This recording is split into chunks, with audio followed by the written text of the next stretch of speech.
인간론 4장 인간의 타락 부분입니다. 타락이란 하나님과 하와가 하나님께 불순종한 첫 행위로 말미암아 순결과 행복을 상실하고 죄와 비참의 상태로 전락된 사실을 의미한다. 타락 전의 인간과 자연은 모든 면에서 하나님이 보시기에 좋은 상태였다. 그러나 타락으로 인하여 모든 형편이 변하고 말았다. 그래서 이제 인간의 타락에 대한 성경의 이러한 구약 부분뿐만 아니라 신약 전체까지 종합해서 과연 인간의 타락의 그 본질과 그 성격이 무엇인지 이런 부분들을 좀 더 교리학적으로 이렇게 어떻게 우리 보수 신학에서는 하고 있는지를 함께 살펴보도록 합니다. 제1절 뱀의 유혹, 인간의 타락에 있어서 우선 뱀의 유혹을 고찰해야 할 것이다. 성경 신앙의 관점에서 보게 되면 뱀의 유혹의 사건에 관한 기록은 사실적 묘사임을 전제로 한다.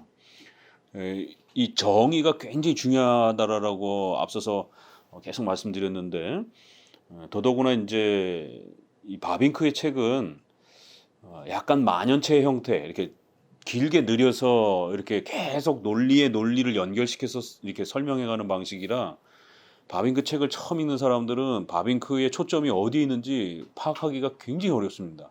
이게 한 문장으로 결론이 이렇게 정의되지를 않고 그거를 굉장히 이렇게 풀어서 많이 설명하기 때문에 중급 이상에 있는 사람들은 바빙크 책이 굉장히 재밌고 그 풍성함을 맛보는데 초급에서 공부할 때는 굉장히 어려워요.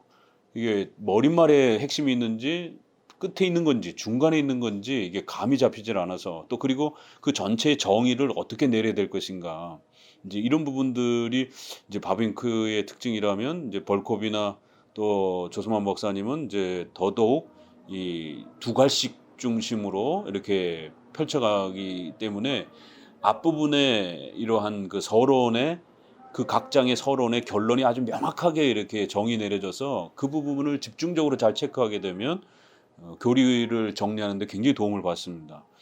이게 두괄식 방식은 신조나 신경 이러한 형태에서 이런 성명서 이런 형태에서 즐겨 쓰는 방식입니다. 왜냐하면 애매모호하게 말하면 안 되기 때문에 교리란 공적인 객관적 고백이라 선명하게 드러나야 되고 또 그게 우선적으로 드러나야 돼요. 그래서 웨스민스터도 첫 문장이 결론 문장입니다. 각 장마다. 그래서 그 웨스민스터를 잘 읽어내는 훈련도 이렇게 문장의 구성을 500년 전에 영어권에서 어떻게 사용하고 있는지를 좀 잘 이해해야만이 웨스민스터도 또 풍성하게 이해합니다. 조 박사님도 그러한 웨스민스터의 구조를 따라 조직신학은 주로 두괄식을 써야 됩니다. 그래야 시작하자마자 이게 정의구나. 그럼 이 정의를 성경적 근거, 그 다음에 그 성경을 해석해가는 교회의 공적인 해석의 그런 규범들, 그리고 또 그 해석의 규범을 다양하게 해석했던 많은 개혁주의 학자들, 그리고 그거를 반대하는 반대편의 그 공격들, 그리고 최후로는 거기에 대한 변증, 이렇게 해야 교리학적 구조가 정확하게 틀이 잡히고 공부하는 사람 입장에서 그거를 빨리 흡수하고 정리할 수 있는 이런 장점이 있는 겁니다.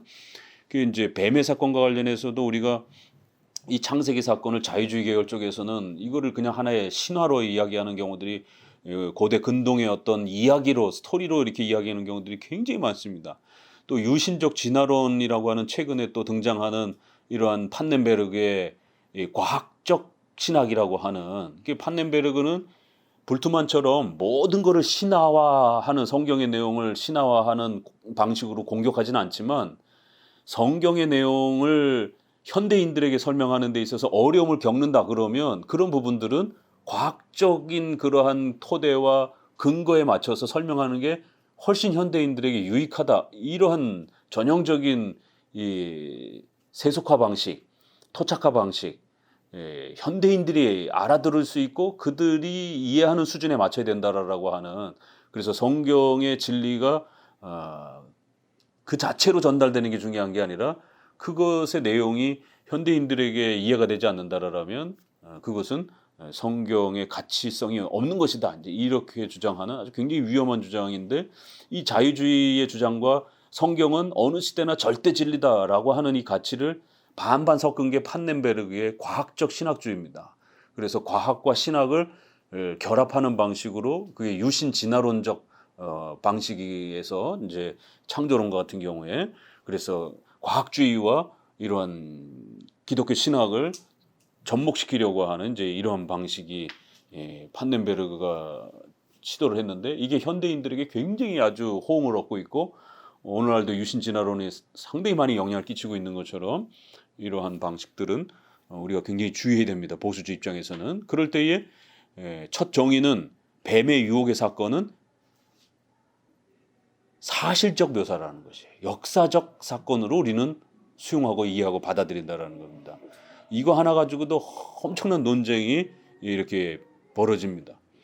이 바르트조차도 이 창세기의 이 부분은 사가라고 해서 SAGA라고 이렇게 표현해서 이 소설, 신화 개념을 이렇게, 굳이 이게 사실일 필요는 없다. 굳이 이 사건이 역사적 사실인 게 이냐 아니냐가 중요한 게 아니다.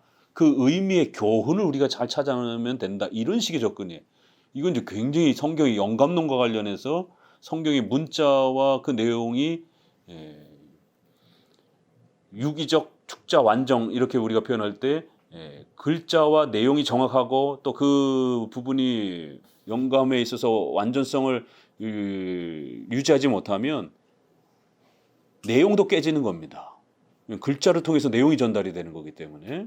그래서 우린 뱀의 이 사건 부분들은 분명히 역사적 사실로 이렇게 표현한다라는 것. 다만 이제 뱀이 그럼 과연 처음엔 어떤 존재였을까?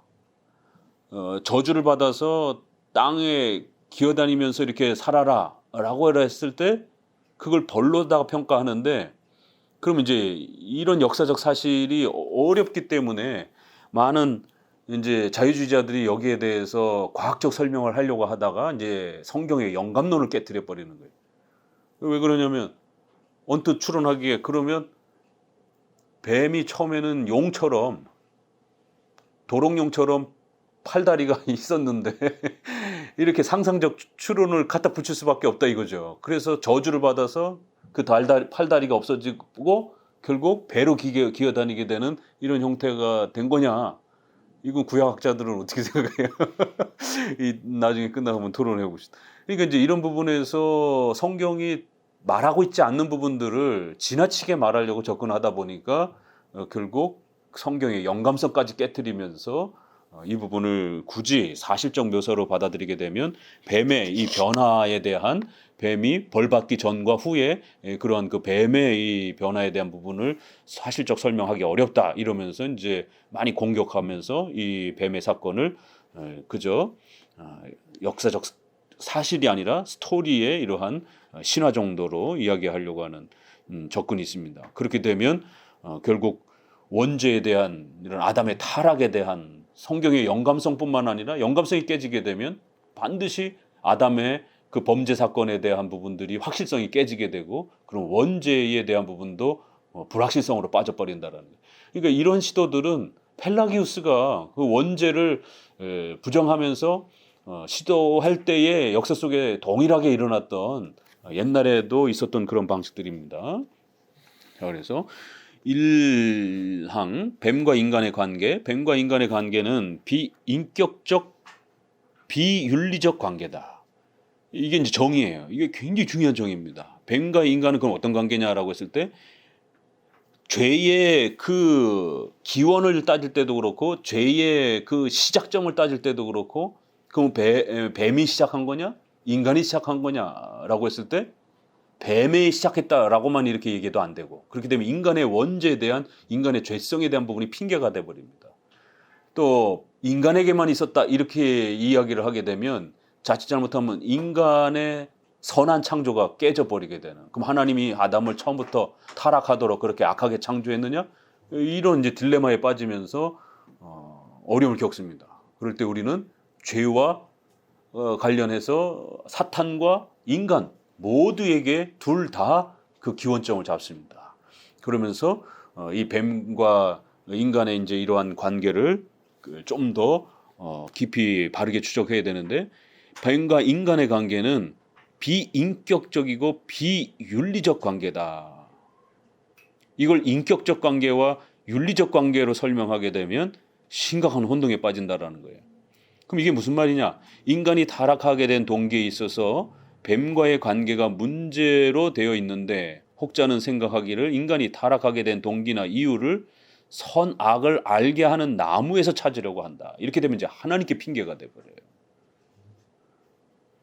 그것은 잘못이다. 뱀이라고 하는 동물과의 비인격적 교제, 거기에 문제가 있는 것이다. 그러니까 창조론에서 구약학자들이 자꾸만 중조론에 이렇게 유혹에 빠지는 거는 중조론, 겹 창조론이라는 거예요. 더블, 첫 번째 창조와 두 번째 창조가 있다라는 거예요. 중복 창조론이라는 겁니다. 그래서 그걸 줄여서 중조론이라고 이렇게 말합니다. 그래서 첫 창조 때에 영으로 이렇게 창조되었는데, 그 영들이 타락해가지고 영적 존재가 타락해서 결국 제2 창조를 하나님이 하시면서 그 제2 창조의 인간을 만들어서 타락한 그 악한 영들을 인간에게다가 몸에다가 가뒀다라고 하는, 이게 이제 영주주의랑 만나면서 결국 몸은 더럽고 타락한 부패하고 악한 목적으로 사용된 것이다.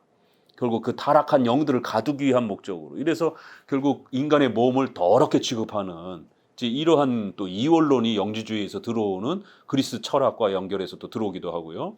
그러니까 이런 짬뽕의 이러한 형태들이 다양한 형태들로 혼합이 되면서 이 창조에 있어서의 뱀과 이 아담과의 이러한 부분들이 까딱 잘못하면 하나님께로 그 모든 핑계를 두는 방식으로 설명해 가기도 하고, 또 하나님 없이 이신론, 하나님이 관여하지 않는, 그저 어쩌다 보니까 세상이 창조됐는데 거기에 어떤 창조가 되어지는 과정에서 이렇게 좀 더 좀 모자르고 이러한 부분들이 서로 부딪히고 충돌을 일으키면서, 그래 결국 뱀과 인간이라고 하는 실체들이 서로 충돌을 일으키는, 그래서 뭐 먼지와 뭐 이런 그 구름층이 충돌을 일으키면서 뭐 물이 만들어지고 뭐 이런 어떤 하나의 가설처럼 이러한 윤리와 인격 관계로 이렇게 처음부터 그 실체적인 어떤 내용의 관계성을 가지고 서로 설명하게 되면 큰일 난다라는 겁니다.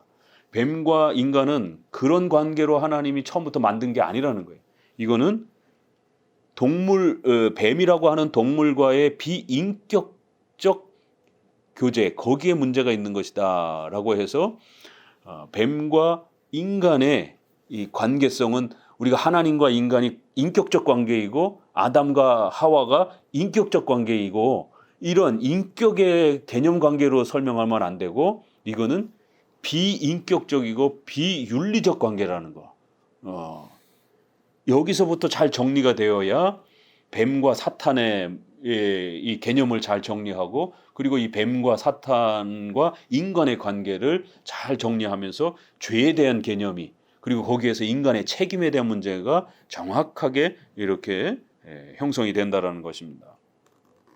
이 부분을 잘못 설정하게 되면 결국 선악과 문제도 그렇고, 또 뱀이라고 하는 이 동물이 마치 그런 어떤 모든 죄의 어떤 본질체인 것처럼 이렇게 죄를 오해하게 되는, 그러니까 죄는 존재하는 게 아닙니다. 이제 죄의 본질에 대해서도 뒤에 나오겠지만, 그래서 이거를 신학적으로 설명할 때는 죄를 being의 개념으로 설명하는 게 아닙니다. being 이러면 비동사를 현재형으로 써가지고 being, 존재하고 있는 것, 이렇게 되면 하나의 물건 형태가 된단 말이에요. 그래서 죄가 있냐 없냐라고 했을 때 성도들한테는 우리가 죄인입니다, 우리에게 죄가 있습니다 라고 이렇게 성도들에게는 편하게 표현하지만, 적어도 목회자반에서 이 죄의 개념을 잡을 때는 죄가 어떤 창조물처럼, 물건처럼 실제 아이의 존재 자체가 물건으로 만지고 보고 느낄 수 있는 이러한 존재 형태로 존재하는 게 아니라는 거예요. 그래서 빙의 개념으로 설명하는 게 아니라, 죄는 하나님과 인간이 인격 관계에서 하나님의 약속을 깨트려 버린 게 죄인 거예요. 그 요한일서 3장에 죄는 불법이다라는 거예요. 죄는 뱀이 만든 거다. 죄는 뱀의 독이다. 죄는 사탄의 그 존재 자체다. 이렇게 설명해 가면 안 되는 겁니다. 죄는 불법이라는 거예요. 하나님의 법을 어긴 인간의 불순종 개념이라는 거예요. 그러다 보니까 죄는 있고 없고가 아니에요. 죄는 없는 겁니다. 처음부터. 그래서 우리가 하나님의 선한 창조를 이야기할 수가 있는 거예요. 빛과 어둠은 존재 개념이에요. 첫째 날에 빛과 어둠을 창조하셨다라고 했을 때 어둠은 분명히 존재 개념이 우주에는 어둠이 존재합니다. 그건 하나님이 만드신 것이. 그렇지만 선과 악 했을 때 선악을 분별하는 나무다라고 했을 때 이제 이러한 부분을 잘못 이해하게 되면 마치 하나님이 악을 만들어 놓은 것처럼 그래야 하여 아담이 악을 선택하나 선을 선택하나 이렇게 되면 하나님이 악한 신이 되어버립니다. 주일학교 애들도 그렇고 새신자들도 그렇고 제일 많이 질문하는 게 왜 선악과를 만들었습니까? 그거 하나님 책임 아닙니까? 왜 악을 만들어 놔가지고 아담이 악을 택하도록 했습니까? 라고 질문할 때 이건 인간의 그냥 본능적인 질문이에요. 그럴 때 목회자들이 여기에 대한 개념이 정리가 안 돼 있다 보니까 쩔쩔매는 겁니다. 하나님이 선악과를 만들었다라고 분명히 성경에 나와 있단 말이에요. 그러니까 성도들이 들을 때는 왜 하나님이 악을 만들었지? 이 나무는 분명히 선악을 분별하는 나무라고 해서 우리가 선악과라고 통상 얘기를 하는데 그럼 하나님이 왜 악을 만들었지? 하나님 악한 신인가? 이 딜레마에 빠지는 거예요. 그러니까 목회자들은 하나님은 악을 만드시는 건 아닙니다. 근데 여기는 선악을 분별하는 나무라고 돼 있잖아요. 그럼 왜 이렇게 표현합니까? 그럼 이제 그때부터 답이 턱 막혀서 풀어내지를 못하는 거예요. 그렇기 때문에 성경은 그 부분을 또 이렇게 자세히 설명하는 방식으로 표현되어 있지도 않고 추론의 방식으로 또 이렇게 내포하고 있기 때문에 성경 전체를 통해서 이 의미가 선악과라는 개념 의미가 무슨 의미인지를 읽어내야 되는 겁니다. 그래야 죄의 개념이 정확해지고 죄란 물질 개념이 아니라는 거예요. 그래서 being이라고 죄를 표현하면 안 되는 겁니다. 영어에서는 generation, 우리가 전기를 자동차에서 제너레이터 이렇게 표현하잖아요. 제너레이션, 뭔가 이렇게 발생이 되는 거예요. 어떤 사건이 터져서 나타나는 거예요. 그럼 물건 형태로 우리가 만질 수 있고 느낄 수 있는 존재 형태로 처음부터 존재하고 있었던 게 아니고 그렇게 되면 창조가 된 거죠. 이 땅에 존재하는 모든 것은 하나님이 처음 창조해 주신 거예요. 근데 무죄 상태에서 선악을 판별하는 나무가 있었다라면 그건 하나님이 만드셨고 그러면 악이 존재한다. 빙의 개념으로 존재 개념, 실제 개념으로 표현을 해버리게 되면 하나님이 악을 만들어버린 형태가 되는 겁니다. 그렇게 설명하면 큰일 납니다. 죄는 반드시 인격 개념으로 도덕 개념으로 설명을 하는 거예요. 하나님과 우리 인간의 인격적 관계에 있어서 행위 언약이라고 하는 약속을 주셨는데 그 약속을 지키지 않은 거예요. 불순종. 결국 인격 관계에 있어서 불순종을 했기 때문에 죄가 그때부터 어디 숨어 있다가 나타난 게 아니라 하나님과의 약속을 깨트리게 되면 죄가 자연적으로 나타나는 거예요. 발생이 되는 것이지 죄가 존재하고 있는데 아담이 그거를 선택하는 그런 개념이 아니라는 거예요. 처음에 선악과 나무는 선 자체만 존재하는 거예요. 하나님의 말씀 바로 선악과 명령에 있어서 선악과 그 나무를 어떤 나무인지는 알 수가 없어요. 그 나무를 선악과 나무라고 그렇게 그냥 통칭해서 부를 뿐이에요. 영어권에서는 그냥 애플이라고 이렇게 표현합니다. 뭐 사과나무라고도 표현하고 그냥 나무라고도 표현하고 또 선악과 나무라고도 할 때 그럴 때 그 나무의 열매를 먹지 말라라고 하는 이 하나님의 행위 언약의 약속을 인격 관계에서 우리가 깨트리고 말 안 듣는 거예요. 불순종한 거예요. 하나님의 약속을 깨트리니까 결국 범죄가 나타난 겁니다. 그러니까 예를 들면 우리가 이런 거를 쉽게 이해하려면 우리가 살인죄를 저지를 때도 우리가 실제적으로 남을 죽이지 않으면 죄는 이 공간에 없는 겁니다. 사람을 죽이는 어떤 그 형체가 우리 옆에 있어가지고 우리가 이걸 타치를 딱 하면 갑자기 무슨 뭐 영화에서 보는 것처럼 막 우리가 막 독약이 막 퍼지듯이 몸이 막 그 악한 물질이 들어와 가지고 그래서 내가 살인을 할 수밖에 없는 이런 형태가 아니라는 거죠. 이 땅에 살인의 어떤 이 죄는 우리가 실제로 살인의 행위를 행하지 않는 이상 그 살인 죄는 존재하지 않는 겁니다. 근데 인간이 그 악한 행동을 하게 되면 국가가 반드시 처벌해야 되는, 그러나 이 살인 행동을 하지 아니한 사람은 절대로 처벌할 수가 없는 거예요. 왜요? 죄가 발생하지 않았기 때문에. 그가 살인죄를 뭐 여기다 이렇게 끌어안고 살아가는 게 아니기 때문에 절대로 처벌해서는 안 되는 거예요. 그렇지만 남을 죽이게 되면 그때부터는 범죄 사실이 나타난 겁니다.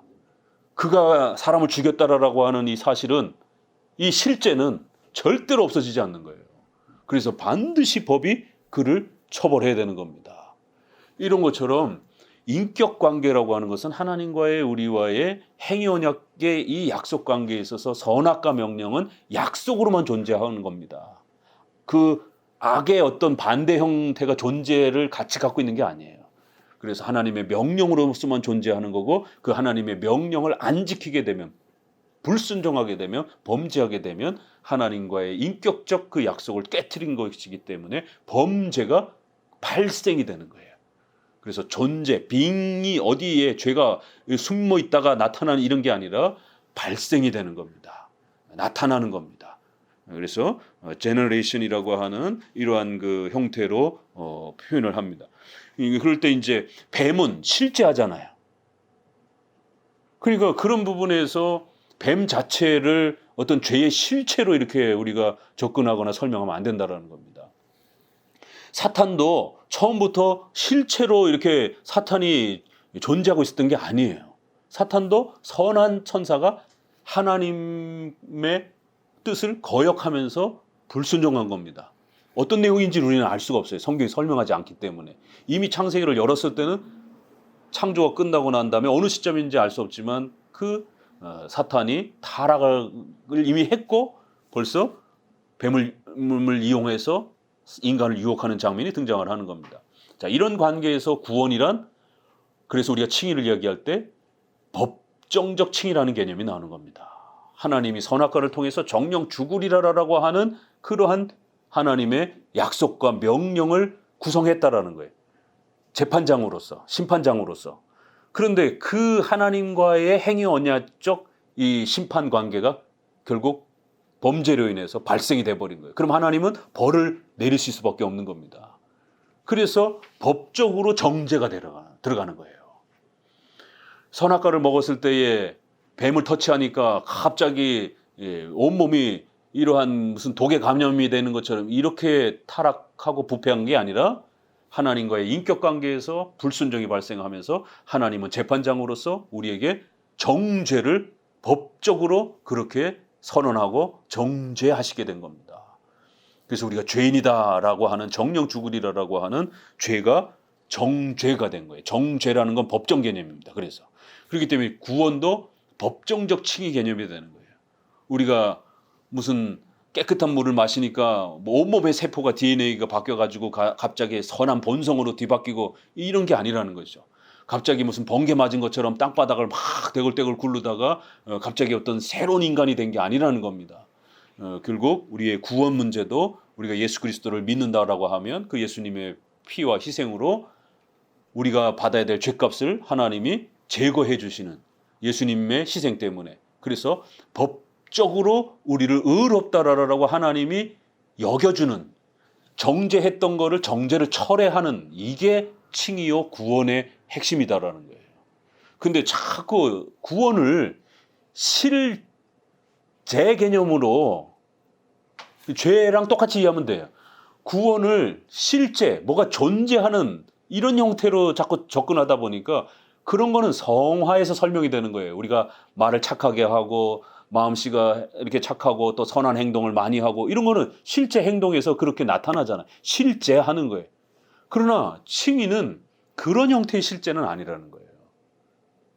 분명히 우리가 실제적으로 그 혜택을 누리고 칭의의 그런 모든 부분을 우리가 효력 있게 받는 건 사실입니다. 그러나 그 칭이라고 하는 어떤 존재 자체가 실제로 존재해서 그거를 우리가 표가 나도록 인지하고 가지는 이런 게 아니다라는 거예요. 칭의는 전혀 우리가 인지할 수 없어요. 칭의는 전혀 우리가 만져가지고 이 주머니에다가 가지고 다닐 수가 없어요. 왜요? 그건 칭의란 하나님이 우리를 죄인으로 보지 않겠다라고 하는 하나님의 그 정죄의 철회이기 때문에. 그래서 뱀과 인간의 관계를 비인격적 비윤리적 관계다 이렇게 표현하고 하나님과 우리의 관계를 인격적 관계다라고 이렇게 구별해서 볼 줄 알아야 된다는 겁니다. 조금 더 읽어보면요. 인간은 공동생활을 하게 되어 있는 존재이다. 하나님은 창조에 있어서 인간에게 공동생활의 필요성과 남녀 존재 가치를 부여하시고 동물에게는 웅집의 생활 양식을 취하게 하셨다. 공동생활은 인간 사회의 특징이며 응집생활은 동물계의 특징이다. 그러니까 인간과 동물이 서로 다르다라는 거예요. 두 번째 달래 공동생활에 있어서 본래 인격적 관계라고 하는 것은 윤리성에 의하여 성립이 된다. 인간에게 윤리가 있잖아요. 동물에게 윤리가 없는 거예요. 그런 면에서. 인간과 뱀의 관계는 본래 인격적 윤리적 관계가 아니라는 겁니다. 만약에 이런 개념으로 접근하게 되면 우리가 닭 잡아먹고 튀김 먹을 때 엄청난 윤리적 양심의 가책을 느껴야 되는 거예요. 그러나 뱀과 동물과 사람은 윤리관계가 아니라는 거예요. 그럼에도 불구하고 인간은 뱀과 인격적 차원에서 대화를 나눴다. 여기에 이제 문제가 있는 거예요. 여기에 어려움이 있는 거예요. 그래서 우리가 뱀을 죽여도 상관은 없어요. 그런데 성경에 보니까 단순한 짐승이 아니라 이 뱀이 말을 하면서 인격 관계로 인간에게 다가오다 보니까 이거를 동물로 봐야 되는지 아니면 인격 관계로 봐야 되는지 이걸 구별을 못하게 되면 이제 오늘날 동물 애호가들의 이런 지나친 그래서 지금 벌써 성공회는 애완 그 고양이까지 세례를 주잖아요. 이제 이런 면들이 바로 이런 창조 개념의 기본 개념들을 못 갖다 보니까 더더구나 목사들이 그런 일들을 앞서서 행하고 있는 거예요. 성도들이야 모르니까 내 애완견 죽으면 나도 그 천국에 같이 가고 싶어요 라고 성도들은 그 감성 때문에 슬픔 때문에 그럴 수 있을지라도 목회자가 그걸 지도해 줘야 되는 겁니다. 짐승은 죽으면 인격관계가 아니기 때문에 인간은 인격적 존재고 짐승은 물질관계인 겁니다. 그래서 우리가 영혼과 육체로 우리가 인간이 구성되어 있고 짐승은 육체 관계만 가지고 있는 거예요. 절대로 산무설이 기독교 안에 못 들어오는 이유가 이제 그런 겁니다. 그래서 마치 짐승도 혼을 가지고 있는 것처럼 이렇게 말하면 인격관계가 형성이 된다는 거죠. 그런데 오늘날 목회자들이 신학자들이 애완견의 이러한 사람들의 이러한 심리를 성경 해석에다가 끌어들여 가지고 마치 짐승도 혼이 있는 것처럼 그래서 인격관계를 우리가 형성할 수 있는 것처럼 물론 짐승을 따뜻하게 대하고 이런 부분들은 얼마든지 할 수 있습니다. 그러나 그렇다고 해서 우리가 사람을 대하듯이 사람에게 행하는 모든 법적 권한에 이런 준하는 관계를 짐승에게다 줄 수는 없는 겁니다. 그렇게 되면 결국 짐승을 위하다가 인간이 파괴가 되고 인간이 등한시되어지는 짐승은 치료를 받는데 사회적 약자라든가 또 장애인이라든가 이런 사람들은 치료를 받지 못하는 당장 의료보험제도에 있어서도 짐승의 이런 치료비를 의료보험 안으로 넣자라라고 엄청난 지금 진보 계열에서는 이런 시도들을 하잖아요. 그렇게 되면 가뜩이나 지금 치료비도 모자라는 판에 그러면 사회적 약자와 장애인들은 더 돈 있는 집안의 짐승은 치료를 받는데 하나님의 형상인 인간은 치료를 못 받는 이런 해괴망측한 일들이 벌어질 수 있다는 것이.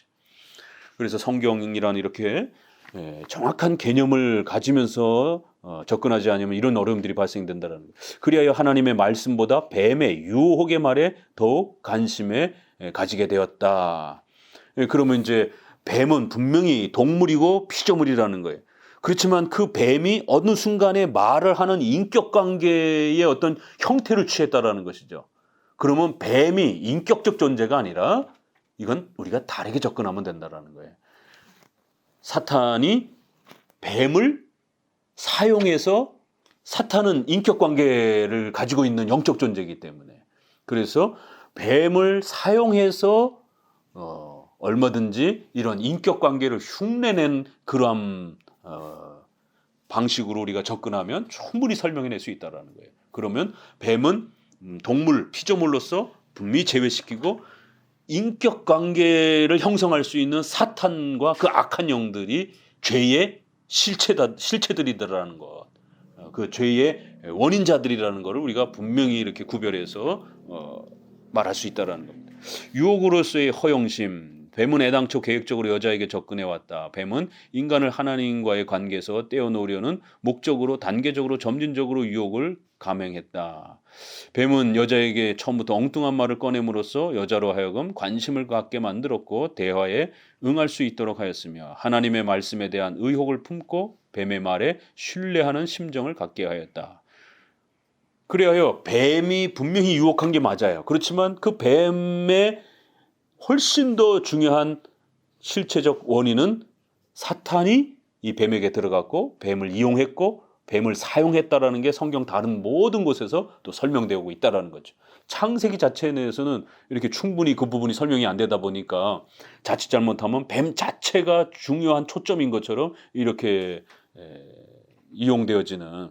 그래갖고 이제 오늘날 사람들이 뱀 요리, 뱀 어떤 그런 그 파충류적 그런 어떤 그 동물원에서 기독교인들은 뱀 이런 것들만 더 유독 종교적 관점으로 그걸 혐오하게 되는 이런 웃지 못할 일이 벌어지는 것이에요. 파충류는 누구나 다 이렇게 좀 깨림직한 게 있는 거예요. 아주 유별난 사람들이 좀 파충류를 또 좋아하는 거고. 그 우리가 이런 부분 정리 못하면 아주 어린애 같은 질문이지만 목사님 저 파충류 키우면 죄가 되나요? 이제 이런 식의.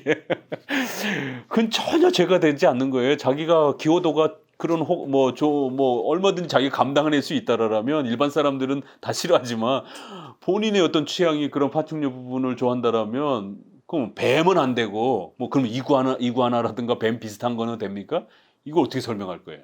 그래서 분명히 뱀은 동물 관계의 개념이고 다만 여기에서는 특수 관계가로 특수 형태로 임시적인 특수 형태로 사탄이 여러 그 동물 중에 뱀을 선택해서 그 뱀을 이용을 해서 인간을 계획적으로 접근하고 유혹하는 이런 특수성, 임시성, 구약에 단 한 번 등장되어지는 이러한 특수성으로서 해석해야지 이걸 어떤 보편적인 창조계의 어떤 특성으로 이렇게 접근하면 절대로 안 된다라는 겁니다. 그리고는 그러니까 뱀의 실체는 사탄이 되는 거고 사탄은 말씀을 결국 의문을 갖도록 그렇게 접근을 했다라는 겁니다. 가장 핵심은 하나님의 말씀에 의혹을 품도록 그렇게 접근한 것이 가장 중요한 창세기의 포인트가 된다라는 겁니다. 그래야 여자는 선악을 알게 하는 그 나무를 본즉 먹음직도 하고 보암직도 하고 지혜롭게 할 만큼 탐스럽기도 한지라. 그러니까 이거는 그 나무 열매 자체가 죄악된 독을 품고 있었다 이런 의미가 아니라 인간의 이 마음이 허영심에 들떠서 결국 하나님이 정하신 원칙을 벗어나면서 결국 하나님이 정하신 인격관계를 불편하게 여기는 인간의 불순종의 그 악한 마음이 선택이 결국 문제가 되는 것이다라고 설명해 가는 겁니다. 그 실과를 따먹고 자기와 함께한 남편에게도 주어 먹게 하였다. 여자의 말 중에 너희가 결코 죽지 아니하리라. 너희가 그것을 먹는 날에는 너희 눈이 밝아 하나님과 같이 되어 선악을 알 줄을 하나님이 아심이니라고 한 말에 전적으로 신뢰심이 생기게 되었다. 그것은 여자의 마음속에 하나님과 같이 되어 보려는 허영심이 생겼다는 것을 의미한다. 그리하여 결국 남편인 아담도 여자의 권유에 의하여 뱀의 간접적 유혹에 빠지고 말았다. 그래서 결국 사탄은 하나님의 말씀을 어기도록 유혹했고 인간은 그 하나님의 말씀을 싫어하는 방식으로 허영심이 작동이 된 거라는 겁니다. 이게 정확한 죄의 본질과 내용이라는 거예요. 하나님과 같이 되어보려고 하는. 그러니까 많은 분들이 아니 그거 열매 하나 따먹었다라고 어떻게 이렇게 하나님이 무섭도록 진노할 수 있느냐. 그러니까 이 죄가 시작되어지는 그 본질과 그 실체의 그 정확성을 이해를 못하다 보니까 그 한 번의 행동이 얼마나 무섭고 위험한 행동인지를 이해를 못하는 거예요. 이거는 하나님과 같이 되려고 한 그러한 마음이다라는 거예요. 그래서 어거스틴은 이거를 교만으로 죄를 조금 더 정리했고, 칼빈은 단순한 교만의 차원을 넘어서 명백한 불순종이다라고 하는 개념을 훨씬 더 적극적으로 죄의 개념으로 이렇게 정리를 해준 겁니다. 그래서 불법의 개념으로 3항 하나님께 대한 인간의 불신앙.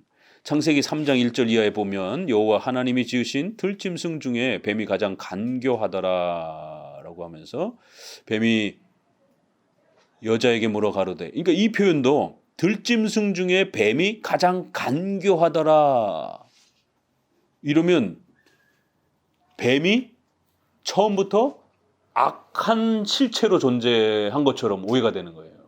이거는 이제 우리가 히브리어로 들여다봐야 됩니다. 이 간교하다라는 이 단어가 이제 번역 차원에서 이제 나쁜 어감을 주다 보니까 이게 과연 무슨 말인지, 그러면 뱀이 이게 나쁜 의미로서보다는 좀 더 그 뱀의 탁월한 아름다움을 이렇게 극찬하는,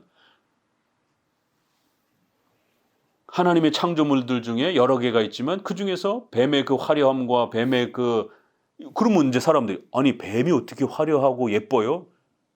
이건 타락 전이니까 얼마든지 그 무죄 상태에서는 여러 동물들 중에, 우리는 지금 죄의 상태에서 보니까 뱀이 혐오스럽지만 무죄 상태에서는 뱀의 그러한 이 선이라든가 이런 색채라든가 이런 게 굉장히 호감을 자아내는 그런 멋있음.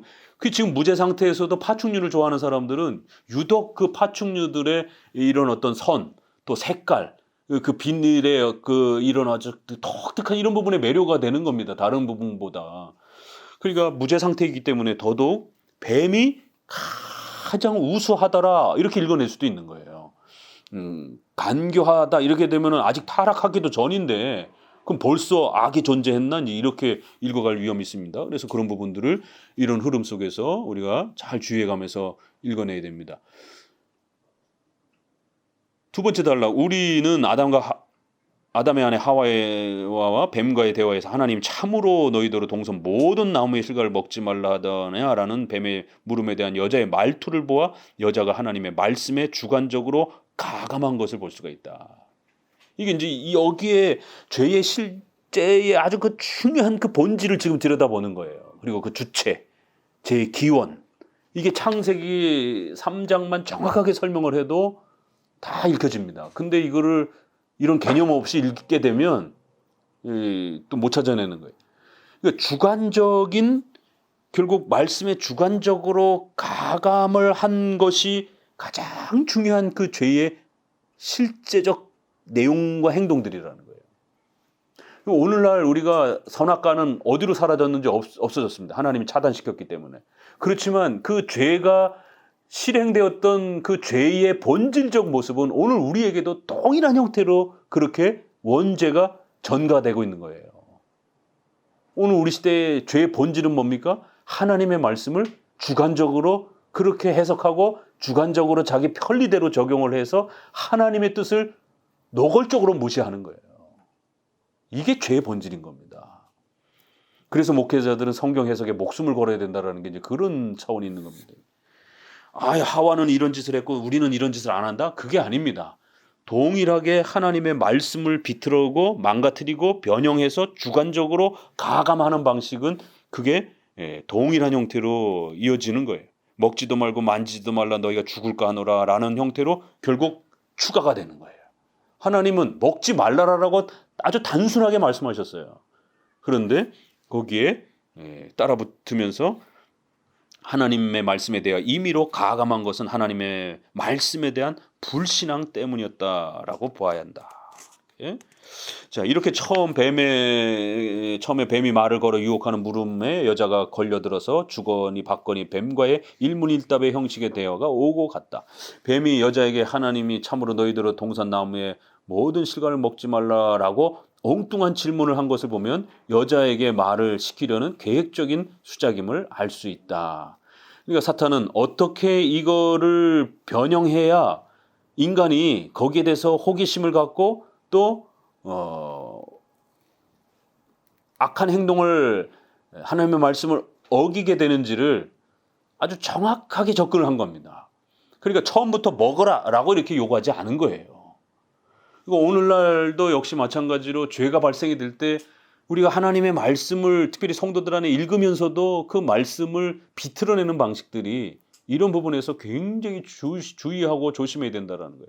대놓고 어기라라고 이렇게 죄의 어떤 유혹들이 우리 안에 사탄으로부터, 지금도 사탄이 아직 벌받기 전이기 때문에 이 방식은 동일하게 오늘날도 그렇게 인간을 유혹하는 방식으로 여전히 그렇게 또 다가옵니다. 또 인간의 허용된 이런 교만과 본성이 또 그러한 방식으로 또 작동이 되기도 하고요. 뱀의 말의 내용과 말투에서 이렇게 먹지 말라 하더냐라고 운운하는 것은 하나님의 말씀과는 전혀 상반된 것이었다. 하나님은 말씀하시기를 먹지 말라라라고, 정령 죽으리라라고 이렇게 아주 선명하게 명령하신 겁니다. 그래야 차츰 대화가 진행되는 동안 여자의 심정에 변화가 생기게 되었고 하나님의 말씀을 못 믿는 마음이 생기게 되었고 뱀의 말이 그럴듯하게 믿어지게 되는 심정으로 기울어지게 되는, 그뿐만 아니라 여자의 마음에 허영심이 일기 시작하였고 결국 행동으로 의지가 움직이게 되는, 왜냐하면 하나님 자유의지를 주셨기 때문에. 그러니까 죄가 처음에 어떤 방식으로 그렇게 유혹되었고 시작되었고 그리고 또 인간의 그 자유의지를 가지고 죄를 그렇게 불순종을 선택하는 이 단계로까지 나아갔는지가 우리는 창세기에서 정확하게 죄의 이러한 부분들을 읽어내야 된다는 겁니다. 큰 2절에서 타락 그럼 직후에 이제 인간의 형편은 어떻게 되었는가? 그들의 눈이 밝아. 그러니까 이제 요 정도는 그냥 우리가 창세기 주석 형태예요. 그렇지만 이 정도의 주석을 정리하기까지도 엄청난 논쟁이 있는 거죠. 창세기는 2000년 역사 속에 구약에서 가장 많은 논쟁을 일으켰던 내용이니까 요 정도 해석으로 동의하고 쫓아오는 것도 굉장히 쉽지가 않은 거예요. 이건 적어도 보수주 입장에서는 요 정도로 창세기를 해석해 가고 있기 때문에 그래요. 눈이 밝아진 것, 낯을 피하여 하나님을 피하여 숨는다라는 것. 그리고는 이제 이 말씀은 아담과 그의 아내 하와가 뱀의 유혹에 빠져 뱀이 하라는 대로 하고 난 직후에 이제 이 형편을 창세기 3장 7, 8절에서 이렇게 소개하는데요. 이것도 정리해 보게 되면 이거를 교리적으로 해석해 보는 거예요. 그래서 우리 항상 장로교의 설교는 교리적 해석이고 교리적 전달입니다. 무슨 아주 재미난 이야기를 던지는 게 아니에요. 성경은 하나님의 계시의 뜻을 전달하려고 하는 겁니다. 그 계시의 뜻은 핵심 주제 형태로 이거다 저거다 라고 이렇게 정리가 되어서 우리에게 전달이 되는 것이지, 많은 어떤 그러한 그 장황한 이야기를 던져놓고 너네들이 알아서 생각해 이렇게 전달하도록 준 게 아니라는 겁니다. 정확하게 교리, 하나님의 뜻, 하나님께서 가르치고자 하는 핵심 주제, 이런 뜻으로 우리가 표현할 수 있는 겁니다. 그래서 교리를 찾아야 되고 교리를 전달을 해야 되는 겁니다. 그러면 첫째로 어떤 교리가 여기서 우리가 읽어낼 수 있냐면 아담과 하와의 눈은 밝아졌다라고 하는, 그럼 갑자기 시력이 확 뛰어났다 이렇게도 읽을 수 있는 거예요. 여기 보십시오. 성경대로 합시다 우리. 성경에 눈이 밝아졌다라고 말하잖아요. 그러면 이 히브리어는 얼마든지 멀리 내다본다, 또 미래를 예측해 볼 수도 있다, 또 눈이 좋아졌다, 또 눈이 밝아졌다 그러면은 뭐 지혜가 높아졌다, 별의별 형태의 수많은 내용들이 이 단어로도 쓰여집니다. 그러면 우리는 전체 성경을 통해서 성경이 눈이 밝아졌다라고 했을 때를 뭘로 표현하는가를 모아봐야 되는 겁니다. 그러면 이거는 죄를 깨닫게 됐다라는, 죄의 이러한 그 인식에 있어서 인간이 죄를 인식하게 되었다라고 하는 인간의 부패와 본성의 변화를 나타내는 이 부분을 지적하는 것이지, 단순한 어떤 지혜의 육체의 어떤 변화를 나타내는 게 아니라는 거예요. 인간적 지혜가 생겼다고 하는 것을 의미하는 것이다. 인간적 지혜가 생기고 보니 하나님을 멀리하게 되었다. 아니 이게 좋은 지혜면 하나님을 더 가까이 해야 되는데 악에 대한 인식이 생긴 거예요. 하나님 없이도 인간 스스로 자기의 일을 자기가 판단하며 처리해 나갈 수 있다라고 자신하게 되었다. 죄에 대한 인식이 형성됐다라는 것. 둘째, 그들은 자기들의 벗은 것을 알게 되었다. 스스로 자기들의 벗은 것을 알게 되었다고 하는 것은 주관적 자각 능력이 생겼다는 것을 의미합니다. 그래서 이거를 또 잘못 이해하게 되면 부부가 결혼을 해서 벌거벗은 몸으로 나아가야 되는 이러한 부부관계를 죄악시 취급하는 거예요. 그래서 특별히 여성들은 유교 문화라든가 이런 문화가 또 우리는 강하기 때문에 더더욱 유교 문화의 한국 여성들은 크리스찬들은 벌거벗는 것에 대해서 굉장히 이렇게 부끄러움과 수치스러움을 죄악시 취급하는 종교적으로 접근을 해버리는. 아니 다른 데서는 당연히 인간이 벗는 건 좀 창피스러운 거죠. 이건 본능적으로. 그러나 부부지간에 결혼을 해서 부부지간이 되었는데도 불구하고 이 남편과 아내의 성적 연합에 있어서 이거를 굉장히 종교적으로 이렇게 접근하면서 죄악시 취급을 하게 되면 부부의 성생활과 관계가 파괴되고 망가져 버립니다. 이거는 주관적인 자각 능력, 죄에 대한 그런 죄 인식을 말하는 거예요. 그래서 그거를 눈이 밝아졌다라고도 표현하고 자신들의 벌거벗은 것을 죄악시 취급하는.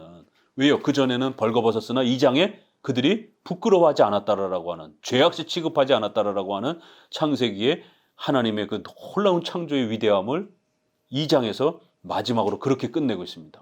왜 벌거벗었는데 부끄러워하지 않더라라고 말하고 있는가? 그거는 인간에게 있어서 죄의식이 없다라는 거예요. 완전한 의 상태에 있었기 때문에 인간에게 가장 부끄러움을 느낄 수 있는 이러한 벌거벗음의 이러한 모든 면까지도 완벽하게 의로운 상태에서 가장 아름답게 느낄 수 있는 그런 의 상태에 있었다라는 거예요. 그러니까 이거를 지나치게 어떤 남녀 관계의 어떤 성의 개념으로 접근하면 안 된다라는 겁니다. 이거는 종교적 개념으로서 하나님께서 우리 인간에게 죄가 무엇인지, 죄 의식이 무엇인지, 또 죄가 어떻게 발생했는지, 인간이 그 죄를 어떻게 자각하게 되었는지, 그러므로 인해서 인간에 있어서 부패가, 더러움과 타락이 인간을 어떻게 망쳤는지를 이렇게 설명하려고 하는 그 내용들이라는 거예요. 그리고 세 번째 행동은 그들은 무화과 나무 잎을 엮어서 치마를 입었다. 그것은 그들이 자기들의 은폐를 시도하려 했다는 것을 의미한다. 이거를요, 이야기식으로 설명을 하게 되면 전혀 엉뚱한 얘기가 나옵니다. 이거를 원죄라고 하는 인간론이라고 하는 죄의 관점에서 보게 되면 이렇게 1, 2, 3, 4 이 표현 하나하나가 전부 다 그 죄의 이 엄청난 사실을 교리학적으로 가르치고자 설명해내는 한 표현들이에요. 하나하나의 중요한 표현들입니다. 무화과 나무 잎으로 이렇게 나무 잎으로 엮어서 치마를 만들었다. 이러니까 이 부분에서 많은 주석학자들이 실수하는 게 이거를 자칫 이제 그리스도의 어떤 부분으로 이렇게 또 너무 지나치게 또 끌고 가는 구속적 관점도 있고, 또 이 부분을 일반 그냥 문화 관점으로만 이렇게 또 너무 지나치게 설명하는 또 이런 부분들도 있고요. 그럴 때에 적어도 우리 셋째 부분에서는 그들은 무화과 나무 잎을 엮고 치마를 만들었다라고 하는 것은 은폐, 자신들의 그 부끄러움에 대한 죄의 인식에 대한 의식에 대한 부분을 본능적으로 가리고 싶어하는, 숨기고 싶어하는, 그러니까 죄를 인정 안 하려고 하는 인간의 본능적인 행동들이라는 거예요. 이게.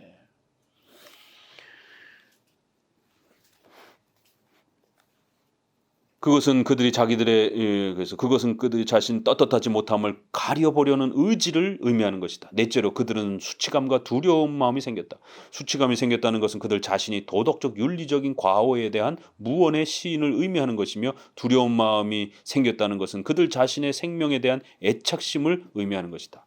다섯째로 그들이 숨어서 하나님의 낯을 피했다라고 이게 이제 결론이 이렇게 나는 겁니다. 가장 중요한 하나님을 멀리하기 시작하고 하나님 가까이 있는 거를 굉장히 불편하게 여기는, 이건 오늘날도 인간의 본능 안에 동일한 거잖아요. 이것은 그들이 하나님과의 관계를 의식적으로 끊고 멀어진 사실을 의미한다. 그러므로 뱀의 유혹으로 말미암아 인간의 타락은 하나님의 말씀, 즉 명령을 어긴 결과가 되었고 하나님과의 관계를 단절하는 실제적인 이제 행동들이 따라 붙는다라는 것이에요. 그렇기 때문에 이제 3절에 와서 아담의 타락에 있어서 하나님이 이제 대응하시는, 이제 인간이 이런 사건들이 벌어졌잖아요. 여기에 대해서 대응하시는 그 창세기의 표현을 보게 되면 이제 죄와 하나님의 또 구원론과 인간론이 아주 절묘하게 이렇게 또 쌍벽을 이루면서 하나님께서 물으시는 그러한 물음과 질문들 안에 교리학적인 아주 중요한 원칙들이 담겨 있다라는 거예요.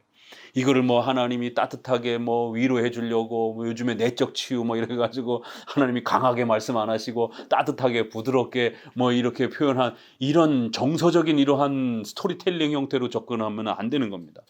자, 그럼 하나님이 왜 유독 이런 질문을 던졌는가? 수많은 말씀을 하실 수 있는데도 유독 핵심적인 몇 마디를 성경에 기록해 놨습니다.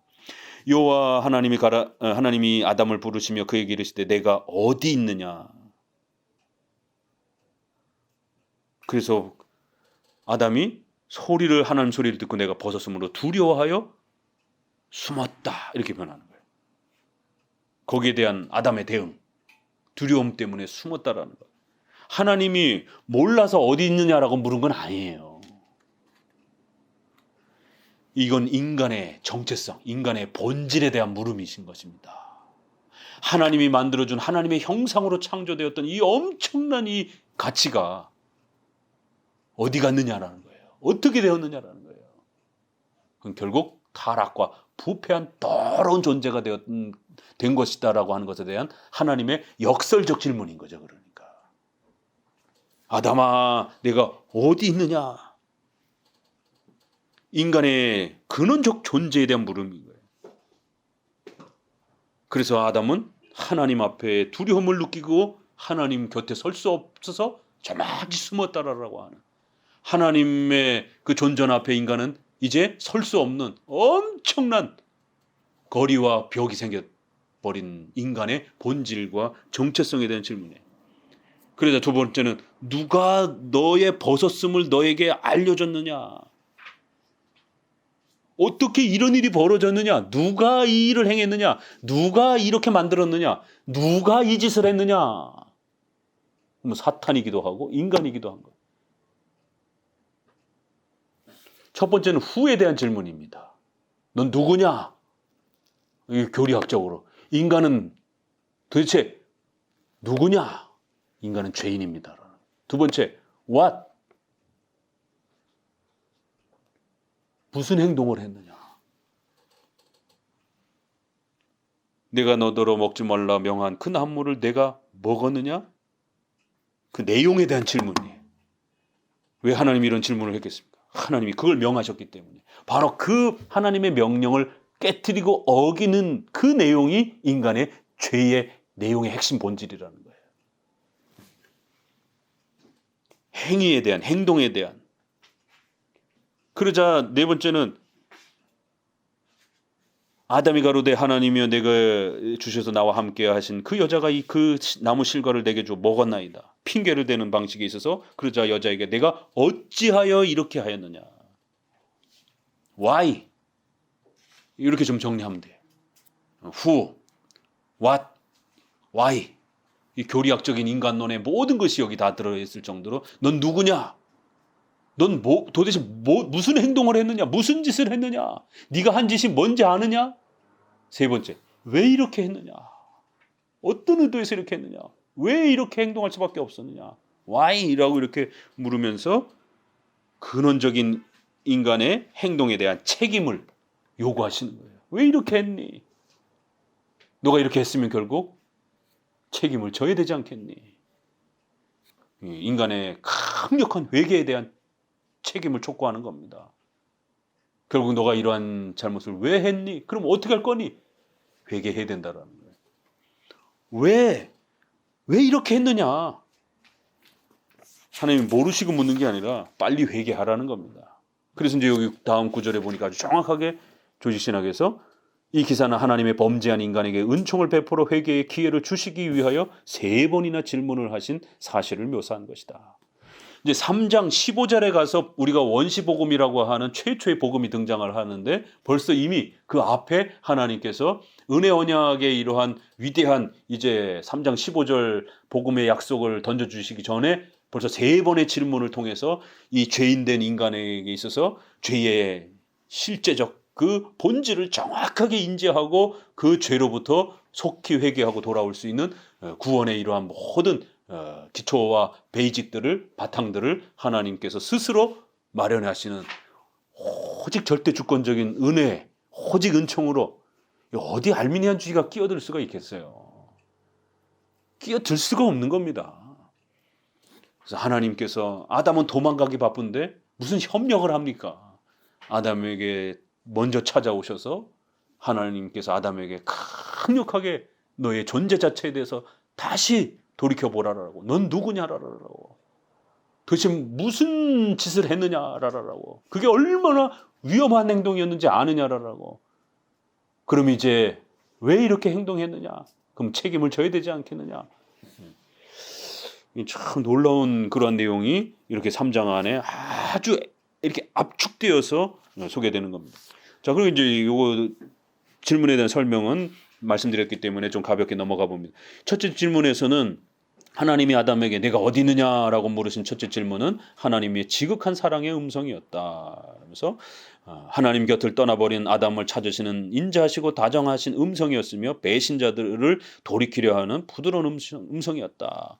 그러나 이 질문은 범죄한 인간에게 책임을 추궁하는 엄위하신 음성이기도 하였다. 또한 이 질문은 회개를 촉구하는 긍휼하신 음성이요 죄인을 찾아서 용서하시고자 하는 음성이었다. 또한 이 질문은 범죄한 인간의 양심에 호소하시는 음성이었다. 쭉 내려오셔서 이제 아담은 밑에 셋째 줄 아담아 내가 어디 있느냐라고 물으시는 하나님의 음성을 듣고 대답하기를 내가 벗었으므로 두려워해 숨었나이다. 3장 10절에 대답했는데 그것은 아담이 자기 자신의 범죄 사실에 대한 고백은 하지 않고 나체인 육체적 자기 형편과 두렵다라고 하는 자기의 심적 상태를 말한 것이었다. 죄를 회개하지 않은 거예요. 죄를 핑계하고 돌려버린 거예요. 이게 인간의 오늘 우리 시대에도 인간의 죄악된 본성의 모습인 겁니다. 그것은 아담이 자기 자신의 범죄 사실에 대한 변명의 돌출구를 찾는 핑계에 지나지 않는 것이었다. 그래서 벗었으므로 두려워하여 숨었다라고 하는 이 세 마디도 우리가 교리학적으로 접근을 하고 고민해 보시고 해석해 봐야 된다는 거예요. 이 어떤 의미로 한 말인가? 그것은 분명한 횡설수설이다. 벗었다는 것은 부끄러움이요 두려움이 아니다. 벌써 아담은 그의 진실성을 상실하고 말았다. 아담은 이때부터 무엇인가 구실을 붙여서 말하게 되었고 말과 실제가 달라지게 되었다. 그리고 불안하여 안절부절하게 되었다. 결국 아담은 이제 못 믿을 사람이 되고 말았다. 이 아담은 하나님에게 하나님은 아담에게 두 번째 질문을 하시게 되었다. 두 번째 질문은 누가 너의 벗었음을 고했느냐라고 이렇게 묻는 겁니다. 두 번째 달라. 그런데 아담은 하나님의 두 번째 질문에 있어서 누가 너의 벗었음을 내게 고하였느냐라고 하신 말씀에 대하여 회피했다. 아담은 함구무언으로 대답이 없었다. 아담은 변명할 구실을 찾았으나 변명할 여지가 없었다. 벗은 것을 가르쳐 주기는 누가 가르쳐 주었겠는가? 아무도 안 가르쳐 준 거죠, 사실은. 선악을 알게 하는 나무의 실과를 먹고 보니 자기 스스로 알게 된 것이 아닌가? 아담은 하나님의 첫 번째 질문에 대하여 두려워 숨었다라고 대답했는데 이에 대해 하나님께서는 계속 누가 고하였느냐라고 다그쳐 물으시며 결국 대답이 아담은 궁색해질 수밖에 없었다. 이에 하나님은 답변 못하고 있는 아담에게 연이어 물으셨다. 내가 먹었느냐?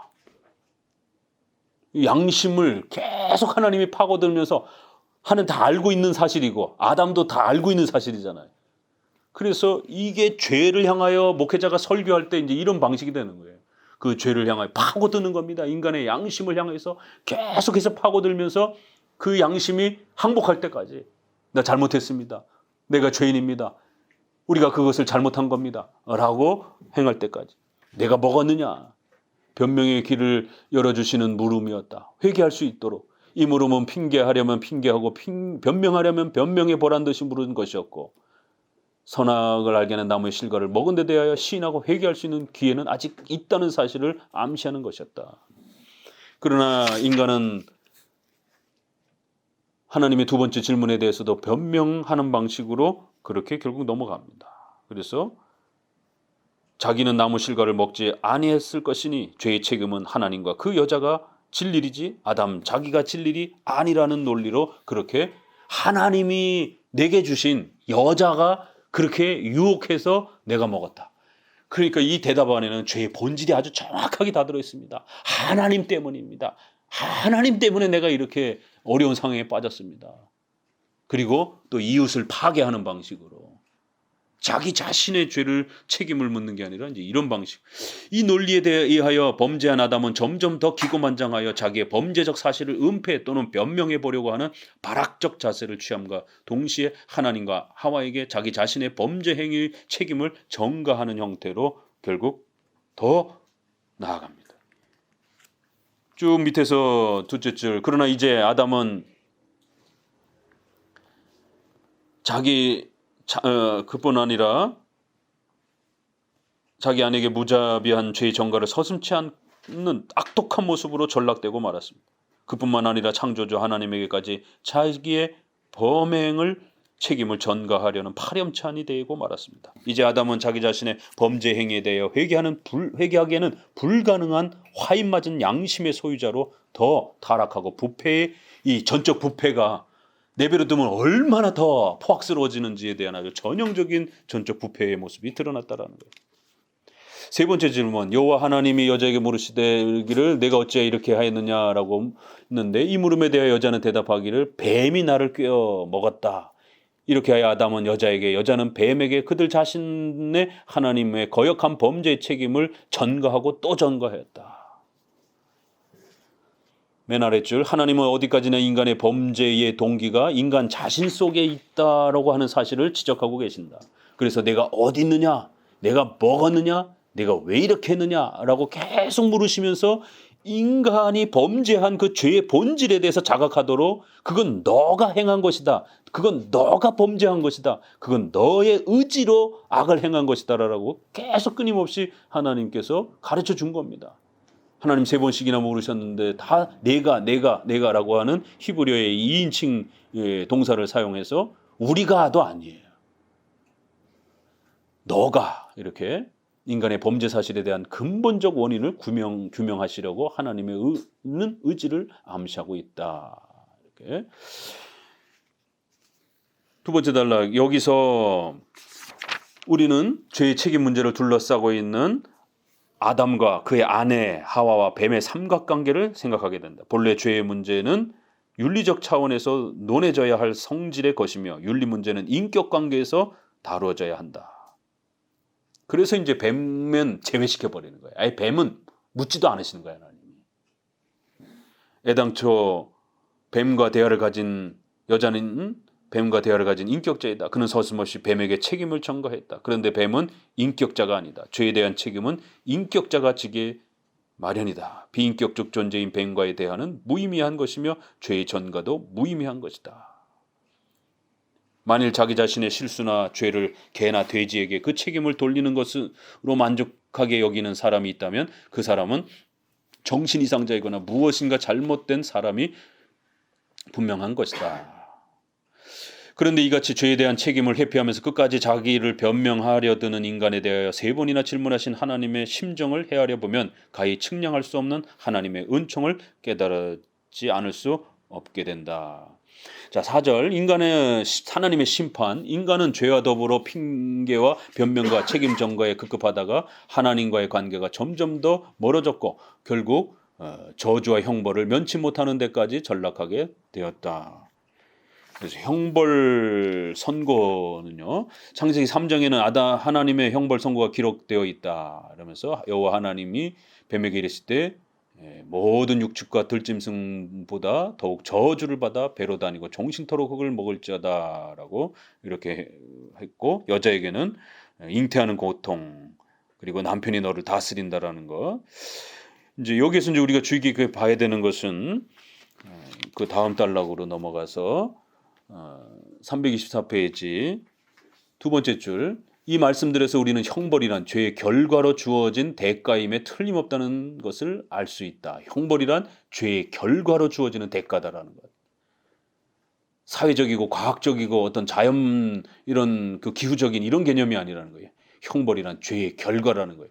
그러나 하나님께서 아담과 하와 그리고 뱀과 땅의 저주하심으로 형벌을 선고하시기까지는 적어도 3번의 질문과 동시에 회개와 용서받을 기회를 주셨다. 최종적으로 여자에게 내가 어찌하여 이렇게 하였느냐 하셨을 때도 여전히 범죄한 인간의 심정은 꽉 닫혀 있었다. 그 다음 두 번째 단락이요. 그러므로 형벌은 회개 없는 인간에게 주어지는 필연적 대가이며 그 종국은 죽음에 이르게 되는 것을 의미한다. 그래서 형벌은 정령 죽으리라라고 하는 바로 이러한 죄값이 형성이 되면서 그 결과인 지옥의 형벌, 이제 죄책이라고 하는 것이 이제 결국 발생이 되는 것이죠. 이제 죄책에 대한 설명이 이렇게 끌려져 나온다라는 거예요. 하나님 앞에서 법적으로 정죄를 받게 되고, 그럼 반드시 형벌이 따라붙게 되고, 그럼 그 형벌의 책임을 짊어져야 되는 인간의 죄에 대한 책임, 죄책이 형성이 된다라는 거예요. 자, 이 한 낙원에서 추방됨, 하나님의 심판 어디까지나 공정한 것이다. 그래서 최종적으로 죽으심을 선언하심과 동시에 낙원으로부터 추방하신다. 그러나 하나님께서 아담과 그 아내를 위하여 가죽옷을 지어 입히신 것은 분명 범죄한 인간에게 대한 하나님의 극진하신 사랑과 국률의 배려를 의미한다. 이것은 어디까지나 하나님의 일반 은총의 배려이지 특별 은총의 배려는 아니다.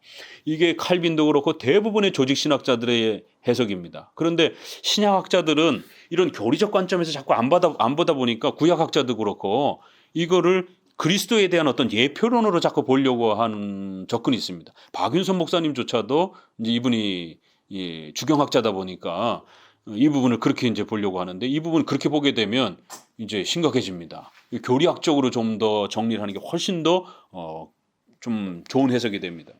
왜 그러냐면 혹자는 가죽옷에 관하여 해석하기를 가죽옷이 되려면 짐승이 피를 흘려야 하고 하나님께 짐승을 잡아 바쳤을 것이니 피의 제사가 있었을 것으로 보고 피 흘림이 없은즉 사함이 없느니라라는 히브리서 9장 말씀에 연관지어서 가죽옷은 그리스도의 십자가의 표상이라고 한다. 그러나 그것은 지나친 모형론적 해석이다. 모형론 타이폴로지에 있어서 아담이 그리스도의 표상 또는 모형 혹은 예표임에는 틀림없습니다. 그래서 다른 부분에서 얼마든지 사용할 수 있어요. 레위기에서도 그렇고. 그러나 이 창세기에서 너무 일찍 사용하게 되면 지나침이 있다라는 거예요. 성경 해석은 자연스럽게 이렇게 흘러가야 되는데, 혹은 예표론에 틀림이 없습니다. 그러나 계약론에 있어서 언약론에 있어서 아담은 인류의 대표자로서 원형이며 죄와 의의 관계에 있어서는 대형 안티타입이라고 하는 상대적 이런 대비 관계에 성경은 늘 사용한다라는 거예요. 로마서가 이게 굉장하잖아요. 5장에도 보게 되면 아담과 그리스도를 이렇게 대비 관계로 놓으면서 사도 바울은 아담이 그리스도의 대형이라고 하는 사실을 잘 설명해 준다. 로마서 5장에 인류의 조상 아담은 어디까지나 행위 계약에 있어서 인류의 대표자이며 하나님의 일반 은총에 있어서 인류의 공통 분모다. 아담은 어디까지나 죄의 뿌리이며 죄의 전가자이다. 만일 아담이 가죽옷이 십자가의 표상 또는 예표라고 본다면 아담은 모든 인류의 대표자로서 구원받은 자이며 따라서 아담의 죄는 모든 인류에게 전가될 이유가 없게 되는 것이며 아담과 그리스도의 대비관계는 본질적으로 무의미하게 되는 것이다. 만인 구원론이 나올 수 있어요. 이거 잘못 해석하게 되면. 결국 아담이 실수했지만 아담이 그 잘못을 다 회수한 거예요. 다 아담이 결국 고친 겁니다. 아담이 회개하고 이제 죄가 없어져 버리면 이제 이런 식으로 가게 되면 문제가 된다라는 거예요. 그래서 아담은 성경 전체에서 끊임없이 죄의 그 근원으로 이렇게 인류의 또 이러한 시조로서 항상 그리스도의 구원과 대비 관계에서 끊임없이 설명하는 이러한 성경의 흐름을 놓쳐서는 안 된다라는 겁니다. 가죽옷은 그저 그들의 추위를 막기 위한 일반 은총의 배려로 이렇게 해석하는 것이 훨씬 더 좋다라는 것이에요. 그 다음에 이리하여 326페이지 두 번째 단락, 이리하여 낙원으로부터 추방된 인간은 하나님의 일반 은총 속에서 한정적으로 살 수 있게 되었다. 그리고는 창세기 1장 28절에 땅에 번성하여 충만하라는 이 말씀대로 인류의 생육 번성과 동시에 인류 문화 건설 행위는 여전히 지속할 수 있게 되었던 것이다. 그러나 타락 후에 하나님의 일반 은총은 타락 전의 일반 은총과는 달리 하나님의 긍휼과 자비에 의하여 시한적으로 육체적 존속을 허락받음과 동시에 생업을 위하여 수고로운 노동을 해야 되는 형편이 되었다고 하는 사실을 기억해야 할 것이다. 그리하여 이제 창세기 이후에 진행되어지는 부분들이 일반 은총이 이렇게 잘 또 연결되어지면서 또 인간의 부패가 또 인류 역사를 지배하는 이러한 절묘한 관계 아래서 봐야지, 이거를 지나치게 구속 관점으로 보거나 또 지나치게 죄악된 관점으로 본다든가 그렇게 되면 이제 두발 그 가인의 이제 이 자손들 가운데 결국 이 성을 건축하고 악기를 연주하고 이런 부분들을 전부 다 죄악 관점으로 봅니다. 대부분의 경건주의 해석들은. 그러나 카이퍼도 그렇고 칼빈도 그렇고 그거는 일반 은총의 혜택으로 봅니다. 하나님이 인류 문명이 발전되어 가도록 인간에게 지혜를 주셔서 그렇게 짐승들로부터 보호받을 수 있는 성을 건축하고 또 인간이 이런 죄의 고통과 아픔 속에서 잠시나마 위로를 얻을 수 있도록 음악이라고 하는 이러한 즐거움을 주어서 그 정서적인 또 위로를 받는 이러한 일반 은총의 혜택으로 연속되어지는 이제 이러한 방식으로 보게 된다라는 거예요. 이상과 같이 맨 아랫줄 하나님과 인간의 관계에 있어서 타락 후 인간의 상태와 형편이 타락 전 인간의 그것과 달라짐으로 말미암아 타락 후 인간은 대신 대인 대자연과의 모든 관계에 있어서 땅과 하늘만큼이나 달라지게 되었다. 이에 우리 인생은 하나님의 세 가지 질문과 인간의 답변 그리고 하나님의 심판에 대하여 바른 인식이 필요하다. 하나님의 세 가지 질문의 음성은 인류 역사의 전 과정을 통하여 인간이라면 누구든지 언제 어디서든지 반드시 들어야 하고 반드시 대답해야만 하는 성질의 것이다. 왜냐하면 하나님이 타락한 인류의 조상 아담의 후예인 모든 세대의 모든 인간에게 인간들이 저질러 놓은 범법 행위에 대하여 그 책임을 묻고 계시기 때문이다. 이것은 타락한 인류의 조상 아담 당대와 창세기 시대에만 국한된 의미를 가지고 있는 것이 아니라 전 우주와 전 역사를 통하여 종말에 이르기까지 그 의미를 가지고 있는 것이다. 이렇게 오늘은 아담의 타락과 관련된 인간의 타락 부분에 있어서 이렇게 창세기의 그 앞장 3장을 중심으로 해서 아주 중요한 제2의 이러한 핵심적 내용들을 함께 살펴보았습니다.